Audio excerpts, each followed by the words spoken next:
Olá, amigos, nós estamos aqui novamente reunidos, fazendo os nossos vídeos. Eu espero que vocês estejam bem, com a proposta da gente trazer um pouco mais de material para refletirmos em relação àquilo que a gente vem estudando dia a dia com a doutrina espírita, ok?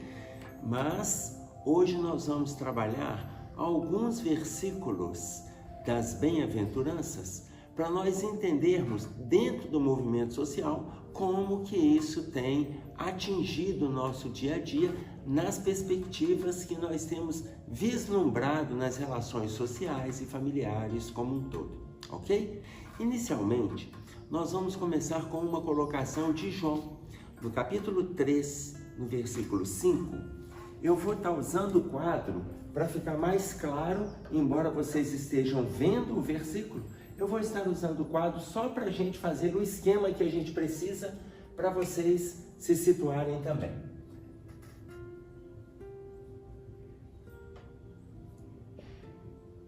No capítulo 3, no versículo 5, João coloca para nós a seguinte forma: ninguém pode ver o reino de Deus se não nascer da água e do Espírito, tá? Então veja, a pessoa não ter acesso ao reino de Deus se não nascer da água e do Espírito é importante, porque foi uma conversa de Jesus com Nicodemos.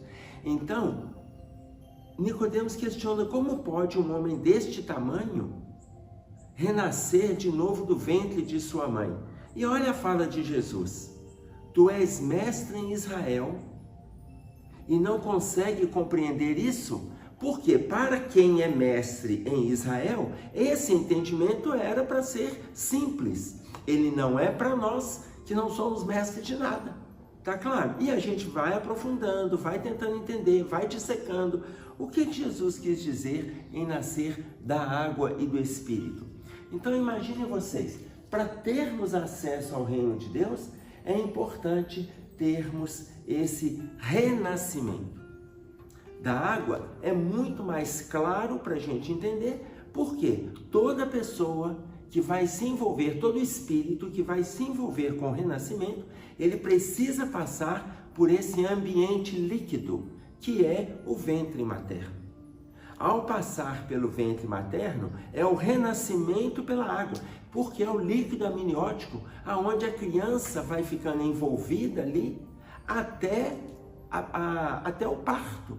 Então, quando Jesus fala, é importante renascer da água e do Espírito, ele está dizendo para nós o primeiro perfil do nascimento, que é vir pela água, ou seja, o que ele está dizendo? Reencarnação. Então, o próprio Cristo já está colocando para nós a importância da reencarnação. E renascimento do Espírito, o movimento de reencarnar, é importante que haja transformações morais, transformações internas, transformar nas reflexões, transformar nos sentimentos, transformar nas gesticulações, transformar nas relações, nascer do Espírito. Então essa transformação, ela precisa acontecer.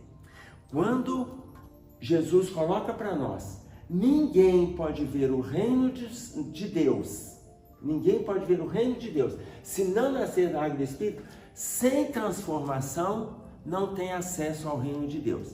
E como é difícil fazermos um movimento de não transformarmos, como é difícil fazermos um movimento de transformação sem nascer de novo, por quê? Porque ir e vir, esse movimento de encarnar e desencarnar, é um movimento evolutivo.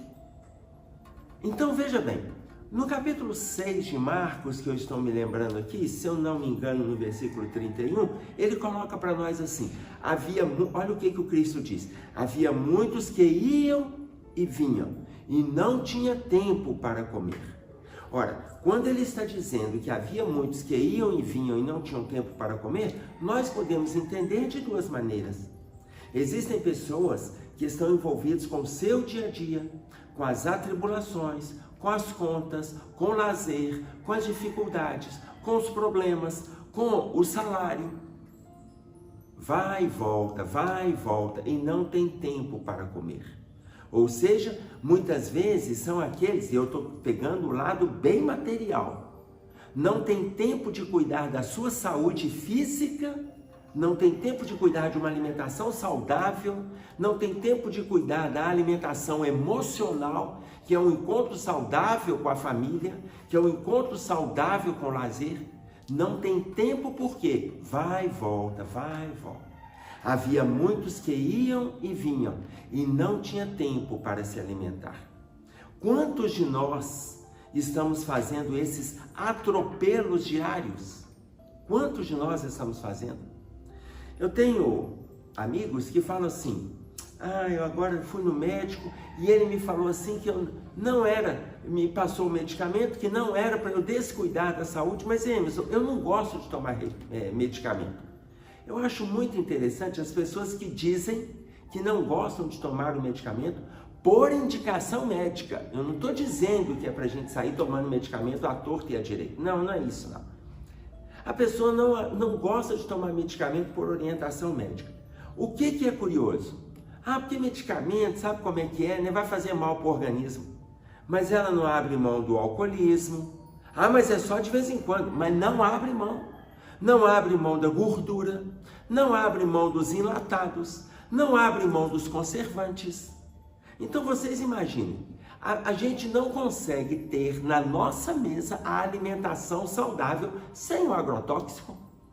A não ser a pessoa que já tem dentro da sua casa um pomar, uma horta, tudo frutífero, ela já tem. Então ela vai cuidar da alimentação dela diariamente.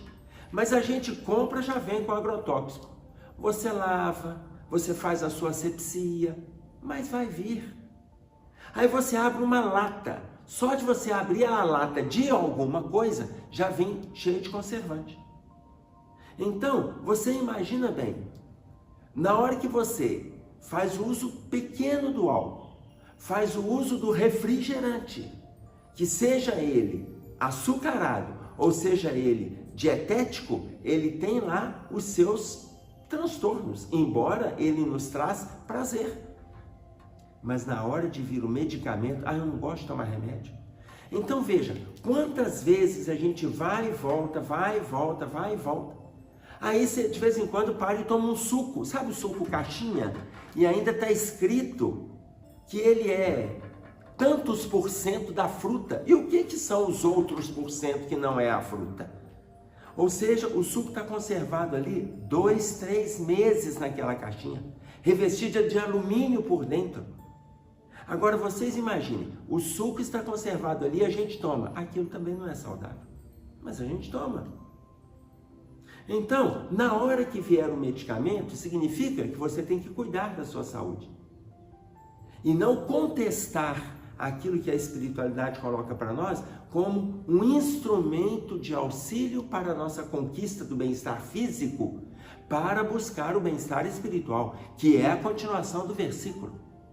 Havia muitos que iam e vinham e não tinham tempo para comer. Eu estou fazendo referência, por enquanto, ao movimento da Terra. Mas quantos de nós desencarnamos e encarnamos, desencarnamos e encarnamos? A gente vai e volta, vai e volta, vai e volta, e não tem tempo para comer. O que significa isso? Comer isso que nós estamos fazendo aqui, ó. Comer, digerir, assimilar, aprender o Evangelho do Cristo. É isso. Havia muitos que iam e vinham. Quantos de nós estamos encarnando e desencarnando há séculos, sem nos dedicarmos 30 minutos, 40 minutos, 1 hora, para a gente se alimentar? Então, vocês imaginem, se nós estamos colocando aqui que é necessário nascer da água e do Espírito, imaginem vocês que me veio essa lembrança, quantos de nós estamos fazendo o movimento de cuidar das coisas da terra, descuidar das coisas de Deus. Ora, quando eu cuido das coisas da terra, eu estou nascendo da água. Mas eu não estou cuidando das coisas de Deus, eu não estou nascendo do Espírito. Muitas vezes a gente desencarna envolvido com N dificuldades, embora o conhecimento. Quem coloca isso para nós é Eurípides Barçanufo. Muitos de nós desencarnamos recheados de conhecimento, mas sedentos de amor, porque o amor é uma conquista das nossas relações. Eu não estou falando do amor do Cristo, não. É outra dimensão, mas o amor que a gente dá conta de colocá-lo em prática nas nossas relações, este amor que a gente pode fazer, a gente fica tão preocupado com as coisas diárias, que a gente, ao desencarnar, estudamos, lemos, aprendemos, divulgamos, mas não fizemos.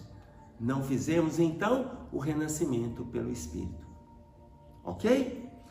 Continuando nesse dissecar do tema, nós vamos ver que em Mateus, no capítulo 5, no versículo 1, porque veja, se é necessário nascer da água e do Espírito, é necessário que a gente trabalhe com uma palavrinha mágica nas nossas relações que se chama misericórdia. E nós vamos ver a colocação de Jesus, o que ele quer dizer com a misericórdia, mas como que nós estamos lidando com a misericórdia. Por quê? Porque é uma colocação feita nas bem-aventuranças. E aí, vale uma observação? Porque na orientação de Jesus, quando João coloca para nós o nascer da água e do Espírito, me lembra a colocação de Gandhi, quando ele tem acesso ao Sermão da Montanha. O Sermão da Montanha de Mateus compreende os capítulos 5, 6 e 7. Dos 4 evangelistas, Mateus é que traz o Sermão da Montanha mais completo. Porque Mateus, ele teve a sapiência de registrar coisas enquanto Jesus falava. Mateus, ele termina o evangelho dele por volta do ano 39. E ele escreve em aramaico, que é a língua que Jesus falava. E ele escreveu, ele registrou o evangelho dele em Jerusalém. Já diferencia, todos esses 3 aspectos, já diferencia dos outros 3 evangelistas. Porque o evangelho de Marcos é um evangelho das vivências de Marcos em contato com os discípulos e em contato com Maria. Mais do que Marcos, Lucas teve um contato ainda mais próximo de Maria. E ele anotou coisas que Maria dizia sobre o envolvimento do filho dela com a humanidade. Então, o evangelho de Marcos e o evangelho de Lucas é um evangelho de estudos. Marcos, ele acompanhou muito os dizeres dos discípulos, principalmente no convívio dele depois com Paulo. Mas Marcos termina o evangelho dele no ano 44 da era cristã. Lucas termina o evangelho dele no ano 56. Os dois escrevem em grego. Mateus escreveu em aramaico. Os dois escreveram em grego e em Roma. Eles escreveram na Itália. Lá por volta do ano 90 vem o Evangelho de João. O Evangelho de João foi escrito também em grego, mas na Grécia, porque João já estava vivendo na Grécia no ocaso da sua vida. Então vocês imaginem bem, dos 4 evangelistas, Mateus e João conviveram com Jesus. João, ele faz um evangelho muito mais envolvido com as emoções, embora ele não deixe detalhes à deriva, mas ele coloca o emocional dele ali. Mateus, ele coloca tudo que ele escutou e depois aquilo que ele foi registrando em contato com os que ele mais tinha de proximidade, que era Pedro, que era Tiago e o próprio João. Tá claro? Então, no primeiro momento, o relato de Mateus, ele traz para a gente mais completude. E aí é interessante nós observarmos que vocês vão se lembrar, para quem leu o livro Paulo e Estevão, quem não leu, essa vai a indicação. Na hora que Gesiel, que Pedro vai denominar Estevão, quando Gesiel está conversando com Pedro, e Pedro dá para ele o nome de Estevão para fugir às perseguições, Pedro fala com ele da chegada do Cristo na terra. Como Gesiel já aguardava, em função dos estudos aprofundados que ele tinha do Velho Testamento, junto do seu pai e da sua irmã Abigail. Então, como ele já aguardava, ele pergunta para Pedro: mas não tem nada registrado? Este homem veio e não deixou nada escrito. Pedro fala com ele: só um minuto. Adentra a casa do caminho e volta trazendo os primeiros pergaminhos escritos por Mateus. E ele fala: nós temos aqui os primeiros pergaminhos escritos por Mateus, aonde ele está registrando a vivência do Cristo. Gesiel, ou seja, Estevão, ele começa a devorar aqueles escritos ali.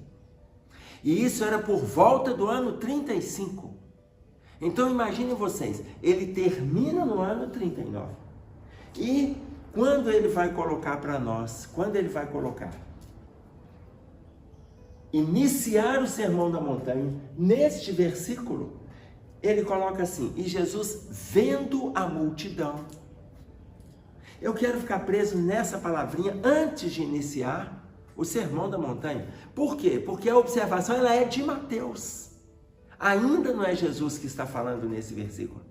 Ele fala assim: Jesus, vendo a multidão, subiu ao monte. Vendo a multidão, nós pensamos aqui duas multidões que a gente tem acesso: é a multidão de encarnado e a multidão de desencarnado. São as duas multidões. Mas quando a gente começa a aprofundar mais, e nós não vamos nos prender na multidão de encarnados e a de desencarnados, porque o número era 2 ou mais. Mas o de desencarnados, nós sabemos que ali no sermão havia em torno de 5.000 pessoas. Mas nós sabemos também outras situações, porque ele estava envolvido com a cidade de Cafarnaum, que era considerada a cidade dos milagres.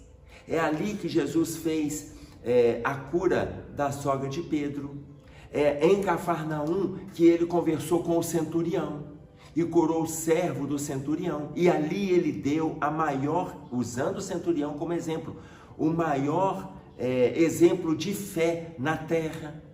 É ali que ele colocou para nós o Sermão da Montanha.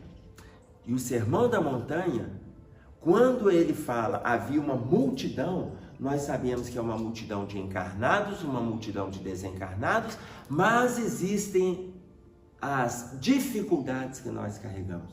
A multidão de problemas, a multidão de transtornos, a multidão de mal-estar. Então imaginem vocês que quando ele fala, Jesus vendo a multidão, eu não acredito que Jesus estava vendo a multidão apenas de encarnados, e muito menos a de encarnados e de desencarnados, porque o olhar de Jesus é muito mais profundo do que o nosso. A gente vê os encarnados, os com vidência aflorada veem desencarnados, talvez não todos no ambiente, mas veem desencarnados. E aqueles que têm uma sensibilidade profunda, que é o caso do Cristo, tinha acesso à divindade, porque quando ele fala eu e o Pai somos um, ele está falando da perfeita sintonia dele com Deus. Então, ele estava tendo acesso ao estado íntimo da criatura. Está claro isso? E aí, Jesus, vendo a multidão, subiu ao monte. Entre as diversas orientações,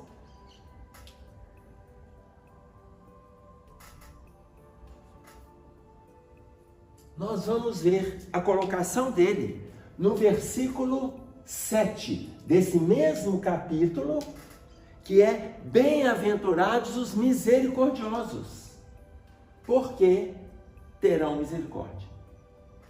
Então veja, aí eu volto aqui em João, vocês nem me falaram que está faltando um tio aqui, tá certo? Então eu volto aqui em João. Por quê? Porque quando ele fala nascer da água e do Espírito, nós vamos utilizar mais um versículo quando coloca para nós bem-aventurados os misericordiosos. Porque se eu estou fazendo o movimento de nascer do Espírito, eu tenho que ter misericórdia. Independente da condição, porque Jesus coloca uma lei de ação e reação. Ele fala, bem-aventurados misericordiosos, porque terão misericórdia. Ou seja, então eu sei que eu só terei a partir de eu ser. Eu preciso ser misericordioso. Eu preciso oferecer misericórdia. Eu preciso oferecer... Ah, mas aí vocês estão pensando, o que é misericórdia? Misericórdia é clemência. Misericórdia é uma nova oportunidade. Misericórdia é perdão. Misericórdia tem um significado extremamente amplo. Independente da religião, todas as religiões fazem sempre a colocação de Deus misericordioso. Claro que é refletindo na colocação de Jesus. Então, se eu for misericordioso, eu recebo misericórdia. Se eu não for misericordioso, eu não recebo misericórdia. Tá claro isso? Então, veja, a lei é para todos. E aí, isso nos remete à necessidade da gente renascer da água do Espírito. Aprenda a escutar o outro. Aprenda a conviver com o outro. Aprenda a fugir da agressão do outro, entendendo que ele tem uma dificuldade, que ele tem um problema, mas que nós também temos. André Luiz, ele coloca para nós assim: pense nos outros, não em termos de angelitude ou perversidade, mas na condição de seres humanos, com necessidades e sonhos, problemas e lutas semelhantes aos teus. Vou repetir. Imaginem vocês essa frase de André Luiz, que, se eu não me engano, está no capítulo 58 do livro Sol nas Almas. Mas olha se isso não tem a ver com a questão da misericórdia.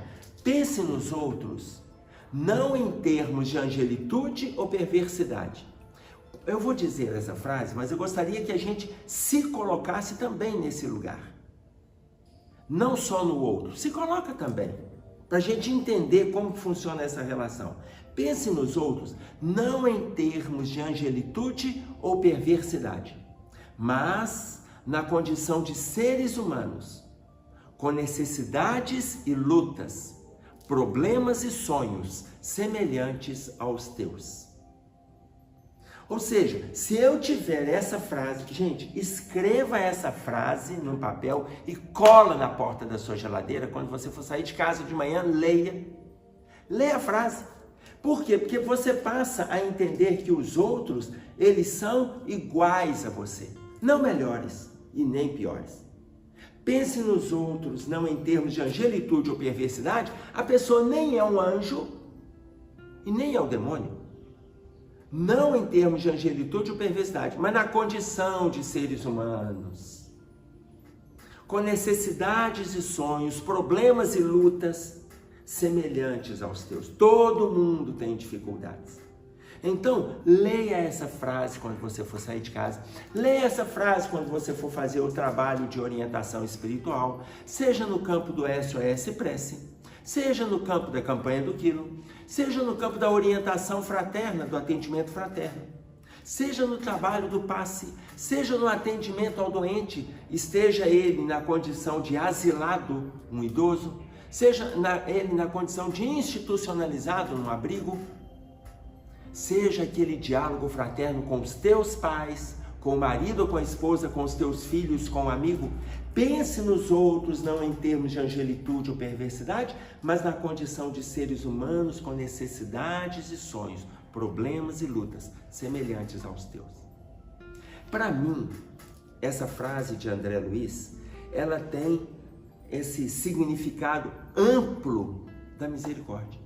Por quê? Porque se eu faço esse movimento, eu tenho misericórdia para com o outro porque ele é semelhante a mim. Isso faz com que eu adquira uma transformação pelo Espírito, porque encarnado eu já estou na luta, mas é necessário nascer da água do Espírito.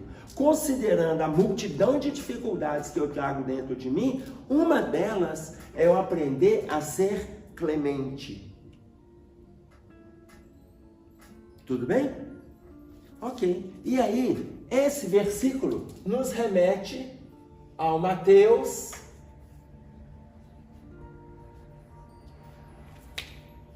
no versículo 10.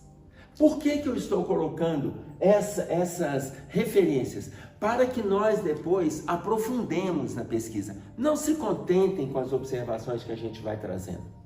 Depois vocês aprofundem, discutem no movimento de vocês, assentem, concorda, discorda, não é bem isso, mas façam as avaliações de vocês. Mas olha, por que eu estou trazendo esse para acrescentar dentro do nosso tema? Porque aqui Jesus coloca bem-aventurados os que sofrem. Tem gente que lê assim, bem-aventurados que sofrem, porque deles é o reino dos céus. Aí vocês estão assim, Emerson, mas é isso que está escrito lá. Não. Bem-aventurados que sofrem por causa da justiça, porque deles é o reino dos céus. Esse por causa da justiça, tem muita gente que suprime essa pequena frase. Então você imagina, bem-aventurados que sofrem por causa da justiça, porque deles é o reino dos céus. Significa o quê? Eu não estou falando da justiça dos homens, porque inúmeras vezes a justiça dos homens ela é injusta. Não é essa justiça que eu estou fazendo referência. Eu estou fazendo referência à justiça divina, mas é aquele bem sofrer. É aquele bem sofrer. Não é aquele que sofre com revolta, não é aquele que sofre com reclamações, não é aquele que sofre indignado, não é aquele que sofre blasfemando, não é aquele que sofre reclamando. Gente, não é esse. Não é esse. É aquele que sofre o bem sofrer. O que é o bem sofrer? O bem sofrer é a consciência de que ele está vivenciando isso porque ele está no movimento da terra, passar pela água, e no movimento do Espírito, de passar pela transformação interior. Então, ele sabe que a dor vai chegar, conforme coloca Emmanuel para nós, para alicerçar esse sofrimento. Emmanuel coloca o quê? Todas as criaturas sofrem no cadinho das experiências necessárias, mas poucos sabem sofrer como cristãos, glorificando a Deus. Ou seja, todo mundo tem dor. Todo mundo tem sofrimento, todo mundo tem dificuldade, todo mundo tem. Ora, mas se todo mundo tem dificuldades, olha como que Emmanuel coloca, poucos sabem enfrentar a dificuldade, sabem enfrentar o problema glorificando a Deus. Por quê? Porque no fundo tem uma lamentação, tem uma reclamação, no fundo tem aquela sensação de não merecer. Todo mundo passa por essa. Mas engraçado, eu sinto que eu não mereço isso que eu estou vivendo, que eu estou pensando. Eu sinto que eu não mereço passar por isso. Você começa a pensar nessas dificuldades. E olha, se estamos aqui, renascendo da água e do Espírito, como que eu vou sentir? Eu não sei a minha história passada, se nós não sabemos. Então, é importante que nós tenhamos condições de passar pela justiça, sim. É a lei. É a lei. Mas passe pela justiça de forma branda. Passe pela justiça de forma equilibrada, não indignado. Mas e se a gente for injustiçado? O injustiçado hoje, é aquele que ontem também cometeu injustiças. Cometeu injustiças, gente. A injustiça, ela não vai pegar uma pessoa por acaso, sorteou, é bingo. Não é isso não. Deus foi lá e fez. Não, gente, isso não existe. Não existe bala perdida. Bala perdida é só para a terra. A bala até achou. Quando vai fazer o exame, na hora que tira lá a bala do corpo, tem até o CPF do sujeito lá. O que eu estou dizendo para vocês? Perdido para nós, achado por Deus. Então, é que a gente aprenda a lidar com o sofrimento. Mas isso está na lei? Está na lei. Mas veja, aí eu quero fazer uma observação para vocês aqui.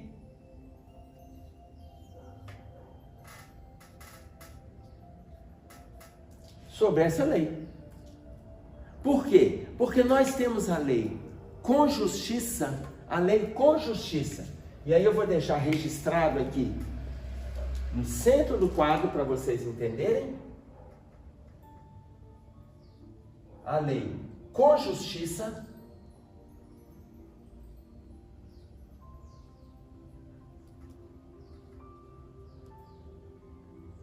ela é implacável.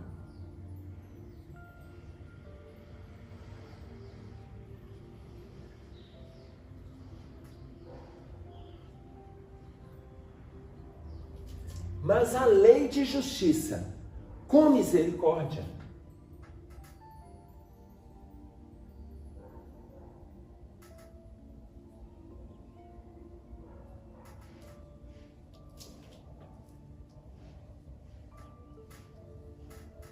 ela é socorro. E o socorro significa amparo. Ou seja, se Jesus coloca para nós, no capítulo 5 de Mateus, ele coloca para a gente, no versículo 10, esse 5 está muito feio, peraí. Se ele coloca para nós no capítulo 5, no versículo 10, bem-aventurados os que sofrem por causa da justiça, porque deles é o reino dos céus. Então, por causa da justiça, nós estamos falando da lei. Nós estamos falando aqui, fazendo referência à lei de Deus. A lei de Deus. Eu espero que esse esquemazinho aqui seja claro para vocês que estão nos observando. A lei de Deus, sendo só a justiça sem misericórdia, ela é implacável. Todo mundo passa pela lei, gente. A lei é para todos. Mas a lei de Deus com misericórdia, ela é socorro, ela é amparo. Ela socorre a criatura. Vamos pegar um exemplo? Aquela frase que todo mundo conhece, Deus dá o frio conforme o cobertor. Essa frase para mim é a mais simples para explicar esse movimento aqui. Deus dá o frio conforme o cobertor. Olha o lado implacável, o frio. O frio é para todos. Todo mundo sente frio, todo mundo passa pelo frio, todos. Porém, o cobertor é a misericórdia. O cobertor que é a misericórdia, nem todos têm acesso ao cobertor, mas todos têm acesso à lei. Todos têm acesso à lei. Tá claro? Então, bem-aventurados os que sofrem. Por que bem-aventurados os que sofrem? Porque eles estão debaixo de uma lei. Mas se ele souber vivenciar essa lei de forma equilibrada, de forma tranquila, de forma não blasfemando, não se revoltando, ele sai com tranquilidade desse movimento. Aí vocês estão pensando, sai com tranquilidade como? Ele passa a enfrentar esse movimento com mais equilíbrio, ou seja, esse renascimento pelo Espírito, ele é muito mais saudável. E aí, nós vamos ver aqui o Livro dos Espíritos. Na pergunta de número 167, ele coloca para nós assim: qual é o objetivo da encarnação? Por que a gente nasce? Deixa eu até dar uma olhadinha aqui. Se é da encarnação ou se é da reencarnação. 167.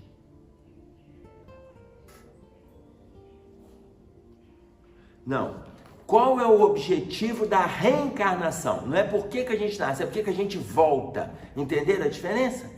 Então, por que a gente volta? Lembram quando eu fiz referência a Marcos no capítulo 6, versículo 31? Vai e volta, vai e volta, vai e volta. Vocês já notaram que quando eu falo vai e volta, eu falo lá para cima, né? Pode ser para baixo também. Sabe aquelas histórias que a gente já ouviu da igreja, sabe? Já ouviram falando que é negócio de inferno? Ouviram, né? Então, eu falo vai e volta, vai e volta. Vai. Mas podemos mudar, vai e volta, vai e volta, vai e volta. Não é o que a gente gostaria. Mas qual é o objetivo da reencarnação? Sabe qual é a resposta? Pensem na resposta. Antes de eu responder para vocês, não vai abrir lá e ler não, tá? Deixa só eu fazer isso igual fiz agora. Não abre para ler não. Pensem na resposta. Qual é o objetivo? da reencarnação. Eu sei que vocês estão pensando evolução, progresso, aprendizado, alicerçamento disso tudo, consolidação, tudo isso, gente, está passando na cabeça de vocês. Ok. Primeira palavra que ele traz para nós. Qual o objetivo da reencarnação? Fechei o livro aqui e é interessante que a gente pegue do jeitinho que está. Primeira palavrinha. Alguém lembrou? Expiação. Primeira palavrinha. Qual é o objetivo da reencarnação? Expiação. O que é expiação, gente? Sofrimento. Aqui, primeiro, expiação. Olha Jesus falando para nós, bem-aventurados os que sofrem. Então, se ele fala bem-aventurados os que sofrem, nós estamos sofrendo de conformidade com aquilo que plantamos, estamos no movimento de colheita, conforme coloca para nós Eclesiastes, no capítulo 3, no versículo 1, vocês vão lembrar no Velho Testamento, há tempo para plantar e tempo para colher. Então, estamos no movimento agora de expiação. Continuando, aprimoramento progressivo da humanidade, pois sem o que, onde estaria a justiça? Então veja, aprimoramento progressivo. Ainda vai vir o aprimoramento? Claro, gente, que vai vir, mas vem o sofrimento acompanhando. Porque nós estamos fazendo esse movimento, tá claro? Ah, mas tem gente que não acredita em nada disso, não concorda. Aí, nós vamos lá no capítulo Os Mensageiros. Os Mensageiros, de André Luiz. O segundo livro de André Luiz, no capítulo... Deixa eu separar aqui minha setinha, peraí. Os Mensageiros...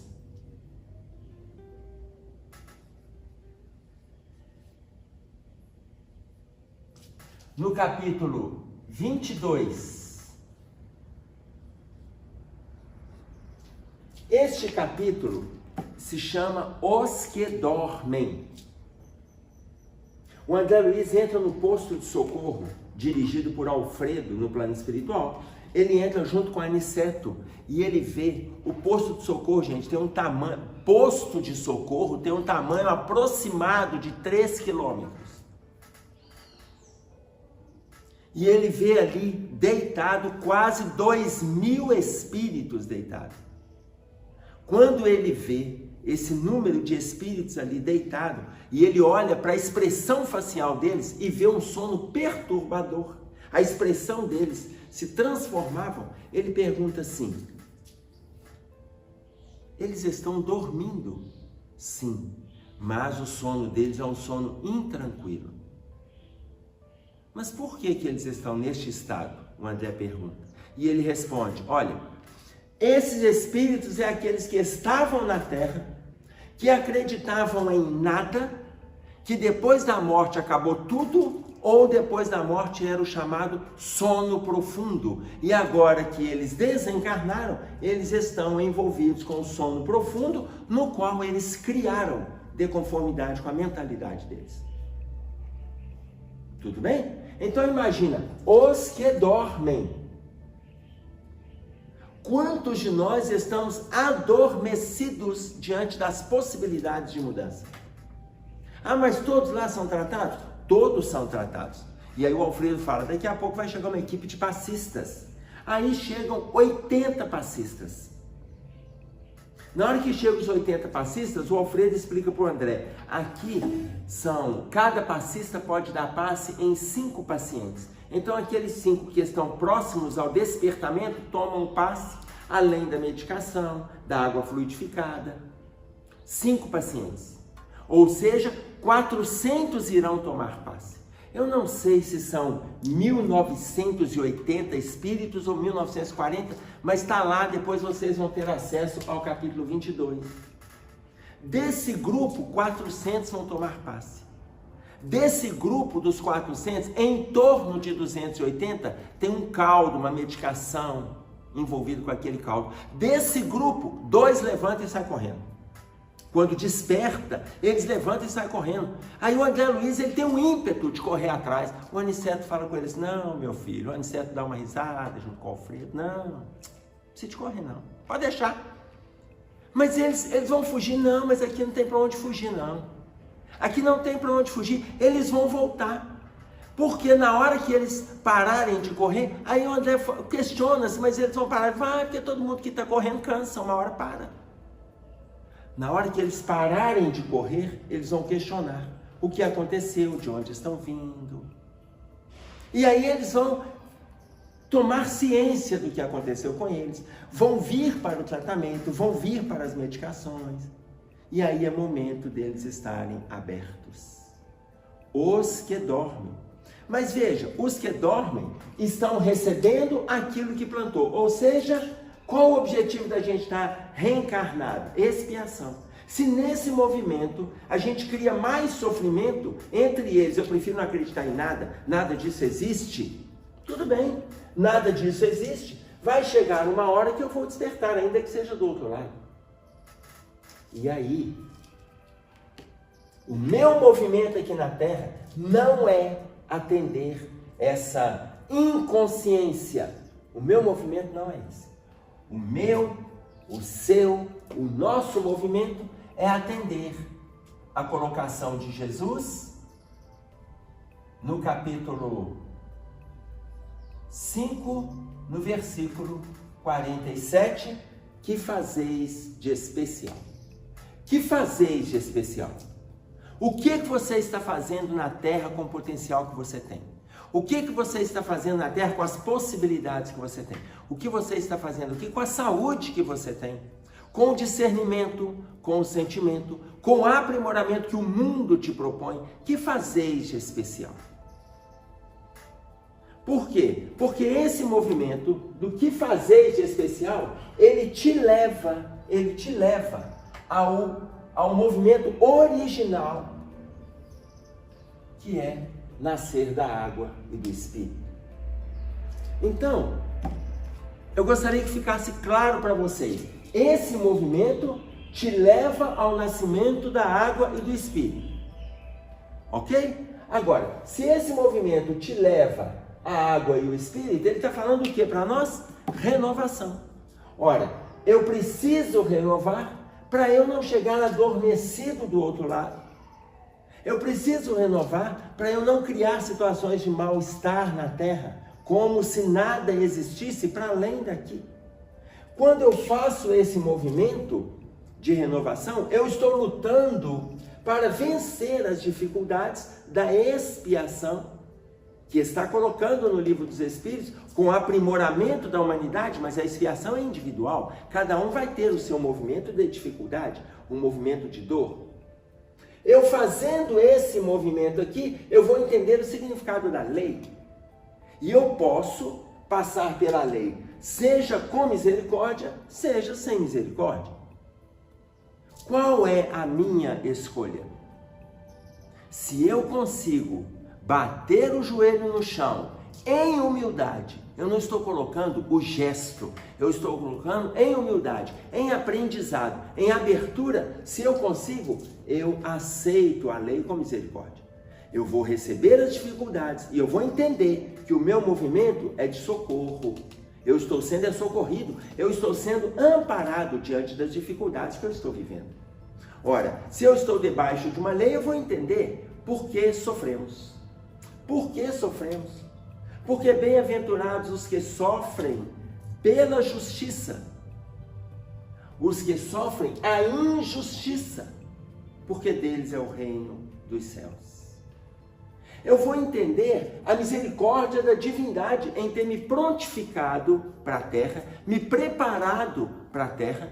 Eu vou entender a misericórdia deles, a clemência deles, de eu estar corrigindo enganos passados, que não cabe aqui historiar o que a gente andou fazendo lá atrás, mas basta nós observarmos com quem a gente anda, as coisas que a gente pensa e o que a gente faz, que nós saberemos por onde nós andamos, o que a gente fez e as coisas que a gente pensou lá atrás. Basta nós pensarmos no nosso dia a dia. Ou seja, eu estou debaixo de uma misericórdia. Claro que essa oportunidade que a espiritualidade me dá é exatamente entendendo a multidão de dificuldades que eu trago aqui dentro. Ou seja, oportunidade de nascer da água e do Espírito. Nascer da água passa pela reencarnação. Nascer do Espírito passa pela renovação. É isso aí. Que Deus nos ajude, nos alimente a todos. Um abraço para vocês que estão nos ouvindo. Era o que tínhamos para trazer. Até breve, se Deus quiser.